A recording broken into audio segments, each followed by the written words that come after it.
اللہ तबारक व तआला इरशाद फरमा रहा है कि वलयख्शल्लज़ीना लौ तरकू मिन खल्फिहिम ज़ुर्रियतन ज़िआफ़न ख़ाफ़ू अलैहिम फ़लयत्तक़ुल्लाह वलियक़ूलू क़ौलन सदीदा।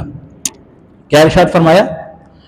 फरमाया कि और वो लोग डरें जो अगर अपने पीछे कमजोर औलाद छोड़ते तो इनके बारे में कैसा अंदेशों का शिकार होते कि मेरे पीछे जो मैं औलाद छोड़कर जा रहा हूं तो उनके साथ किस तरह का बर्ताव किया जाए।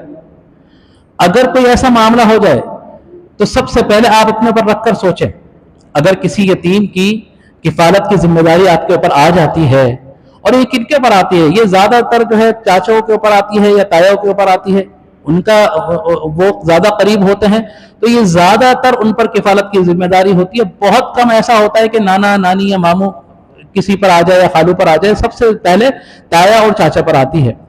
तो ये कुरान फरमा रहा है, क्या फरमाया कि वलयख्शल्लज़ीना लौ तरकू, कि वो ये सोचे कि अगर ये जो सामने वाला फौत हो गया, अगर इसकी जगह मैं होता और मेरे बच्चे यतीम हो जाते और मेरे बच्चों की किफालत किसी के जिम्मे लग जाती तो मैं किस तरह की परवरिश चाहता उनसे। मैं तो ये चाहता ना कि अगर मेरा इंतकाल हो जाए और मेरे बच्चे किसी की किफालत में आ जाएं तो मेरी तो ये ख्वाहिश होगी कि जिसकी भी किफालत में आए तो वो उनसे अच्छे तरीके से उनकी परवरिश करे, उसने अखलाक से के साथ पेश आए, उनके साथ शफकत के साथ पेश आए, उनका दिल ना दुखाए और अच्छा बर्ताव करे, अच्छी परवरिश करे, अच्छा पढ़ाए, अच्छा लिखाए।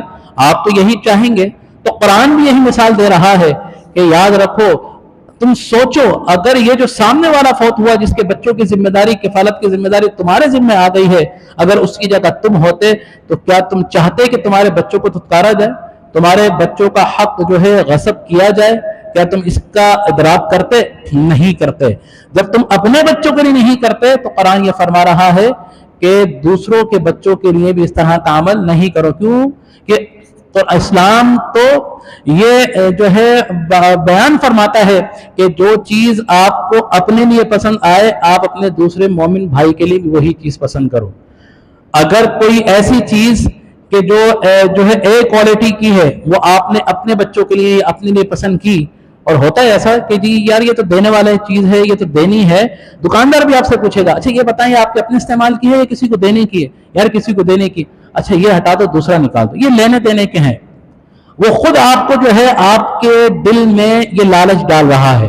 क्यों? उसको तो फायदा है, क्योंकि वो 2 पैसे कम होंगे। जब वो 2 पैसे कम होंगे तो आप बोलोगे हाँ यार ये दे दो।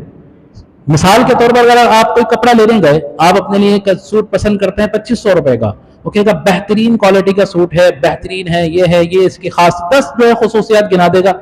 आपने कहा यार चलो ठीक है ये तो हो गया, ये मेरे लिए हो गया, यार और कुछ दिखा दो। तो सबसे पहला सवाल करेगा अच्छा ये बताएं आपको अपने लिए चाहिए या किसी को देने के लिए चाहिए? अच्छा देने के लिए भी चाहिए तो अपने किसी अजीज को देने के लिए चाहिए या वैसे ही देने के लिए चाहिए? उसमें भी फिर वो आपको मजीद जो है आपको गुमराह करने की कोशिश करेगा। फिर आपके दिल में आएगा क्या वो 2500 का सूट, वो कहेगा जी ये 1000 रुपए का सूट है, ये लेने देने में और एक बेहतरीन सूट है। अब आप क्या बोलोगे? यार अच्छा है ये मैं दे देता हूं। इससे क्या होगा कि एक मेरी वाहवाह भी हो जाएगी कि मैंने किसी को दे भी दिया और लोग खुश भी हो जाएंगे। लेकिन अल्लाह तबारक व तआला तो आपके दिलों के हाल को जानता है, वो लोगों को नहीं जानता। लोग तो जाहिरी तौर पर देख रहे हैं, लेकिन जिसको राजी करने का हुक्म है वही आपके दिल को हाल को जानता है। तो आप किसको धोखा दे रहे हैं? आप किसी को धोखा नहीं दे रहे, आप अपने आप को धोखा दे रहे हैं। तो लिहाजा यही हुक्म है कि जो चीज अपने लिए पसंद करो वही अपने भाई के लिए पसंद करो। तो यहां पर भी यही हुक्म है कि अगर आप उस जगह होते कि आपके बच्चे यतीम हो जाते, उनकी किफालत की जिम्मेदारी किसी और पर आ जाती, तो आप ये चाहते कि मेरे बच्चों की परवरिश जो है अच्छे तरीके से ना हो। तो जब आप नहीं चाहते तो अगर आप पर यह जिम्मेदारी आयद हो गई है, अल्लाह तबारक व तआला ने आपको चुन लिया है, क्योंकि मैंने कहा ना कि कमजोर अल्लाह तबारक व तआला की रहमत में होता है। अगर आपने उसकी परवरिश की तो आप अल्लाह की रहमत के साए में हैं। अगर अच्छी परवरिश करेंगे तो अल्लाह तबारक व तआला आपसे राजी होगा। तो लिहाजा अल्लाह तबारक व तआला ने फरमा दिया कि यतीमों के मामले में आपको बहुत एहतियात की जरूरत है। लिहाजा उनके सरपरस्तों को चाहिए कि इस मामले का अगर आपको हक कफालत की जिम्मेदारी मिल गई है तो यतीमों के साथ अच्छा बर्ताव करें।